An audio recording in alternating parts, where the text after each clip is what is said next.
क्या कभी आपने सोचा है सफलता किसकी होती है, किस्मत वाले की या कोशिश करने वाले की? आज की कहानी आपको एक ऐसी सीख देगी जो शायद आपकी जिंदगी बदल दे। ये कहानी है एक रुपये की कीमत की। सीन एक लड़का और एक रुपया। शहर के एक छोटे से मोहल्ले में रोहित नाम का लड़का रहता था।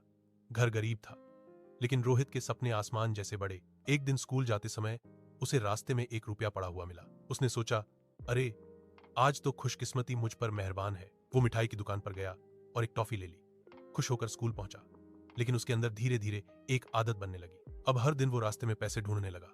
धीरे धीरे उसकी सोच यही बन गई, अगर किस्मत साथ दे तो सब मिल जाता है। सीन दो, पिता की सीख। एक दिन उसके पिता ने देखा कि रोहित रोज टॉफी खा रहा है। उन्होंने पूछा, कहां से लाता है पैसे? रोहित ने सच्चाई बता दी, रास्ते में मिल जाता है। पिता मुस्कुराए, लेकिन उनकी आंखों में चिंता साफ दिखाई दे रही थी। उन्होंने कहा, बेटा, किस्मत से मिला हुआ रुपया मीठा तो होता है, पर वो तुम्हारी जिंदगी को कड़वा बना सकता है। रोहित समझ नहीं पाया। उसने कहा, लेकिन एक रुपए में क्या बुराई है? पिता ने जवाब दिया, बुराई रुपए में नहीं, उस सोच में है जो मेहनत को छोड़कर किस्मत पर टिक जाती है। सीन 3, सबसे बड़ा झटका। कुछ दिनों बाद स्कूल में एक प्रतियोगिता हुई, एथलेटिक रेस, जिसका विजेता को 1000 रुपए की स्कॉलरशिप मिलने वाली थी। रोहित ने भी नाम लिखा, लेकिन प्रैक्टिस नहीं की। वो सोचता था, किस्मत ने साथ दिया तो मैं जीत जाऊंगा। रेस शुरू हुई, सब दौड़े। रोहित भी दौड़ा, लेकिन कुछ दूर जाते ही वो गिर पड़ा। सब उससे आगे निकल गए। हारा हुआ, रोता हुआ घर पहुंचा। बोला, पापा, किस्मत ने साथ नहीं दिया। सीन 4, पिता का अंतिम संवाद।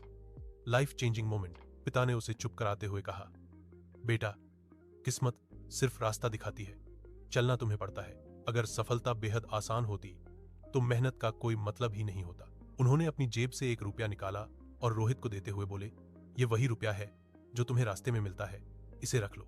लेकिन याद रखना, इस एक रुपए की मिठास ने तुम्हें 1000 रुपए हारने पर मजबूर कर दिया। रोहित पहली बार समझ गया, किस्मत नहीं, मेहनत असली खेल है। उसने तभी फैसला किया, अब से वो हर काम पूरी मेहनत से करेगा। दोस्तों, कहानी छोटी थी, लेकिन सीख बहुत बड़ी है। किस्मत मिल सकती है, पर सफलता कमानी पड़ती है। जो छोटा फायदा देखकर मेहनत छोड़ देता है, वो बड़े मौके खो देता है। जिंदगी में खुशी तब मिलती है जब हम खुद अपनी जीत बनाते हैं। अगर कहानी ने दिल को छुआ हो तो लाइक जरूर करें और कमेंट में लिखें, मैं मेहनत को चुनता हूं।